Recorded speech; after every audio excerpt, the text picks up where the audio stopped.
So let's talk about what it means to release the putter. We've got the total stroke that has these lines on it that kind of gives me a relative for face.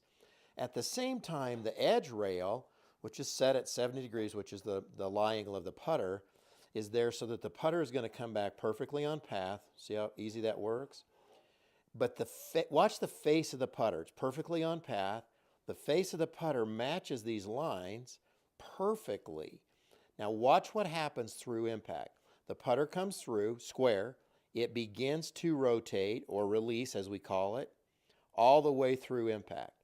With the total stroke, we have a position here that we call the release gate. That's what we're going to focus in our drill today. But this is what it means to release. It doesn't mean to go like that. There's no hand action involved, but there also isn't the hang on involved that tries to hold that putter off. As an amateur, a lot of times we get a little bit nervous when we have to make a putt, and we come in and we don't let the putter release. We just squeeze it so hard with our hands and we just hang on, and you can see what happens.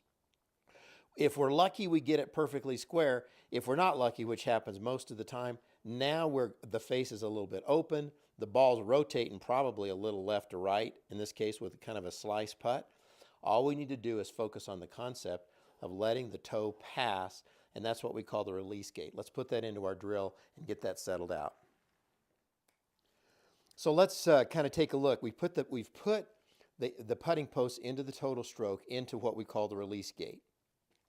Notice the release of the putter at that point post impact, but it's causing the putter to come in and want to rotate, which is perfect. So we're going to figure out a way to bring the putter back and then let it gradually work its way and hit both of those posts at the same time. If I hit the outside post first, too much turn, it means my hands are active, frankly.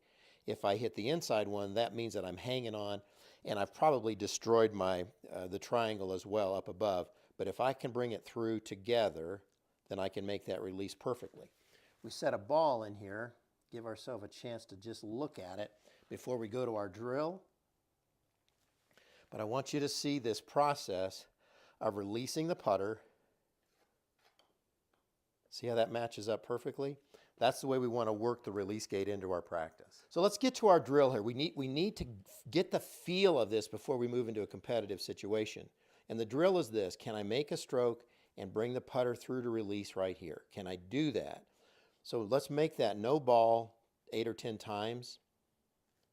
8 or 10 times, bring it. It's going to feel very unusual. If you're used to hanging on or you're used to flipping it, it's going to feel unusual. But if you can get that feeling slow, then less slow, and then at full speed, right? Full speed.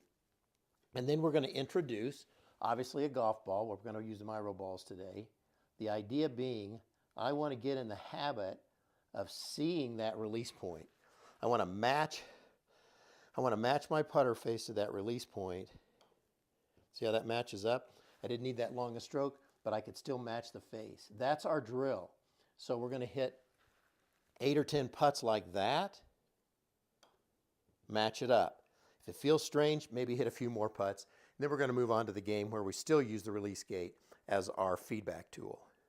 So here's the game we want to play. I've taken the back part of the total stroke away because I want 100% of our focus ball and forward. I want the putter moving to that release point. So the game is pretty simple. I'm set up here at about 8 or 9 feet, and I'm going to hit these putts. And I'm using the Miro ball because I want you to see that how well it rolls. But that's the goal, right? Is to hit that putt with the proper release point, so to speak, and hit that. And let me hold it for you to show you how that putter is releasing against that putter release gate. See how it comes together like that? The ball's rolling perfectly into red. Make 10 in a row from this position. Get that putter to release into the proper position. Just like that.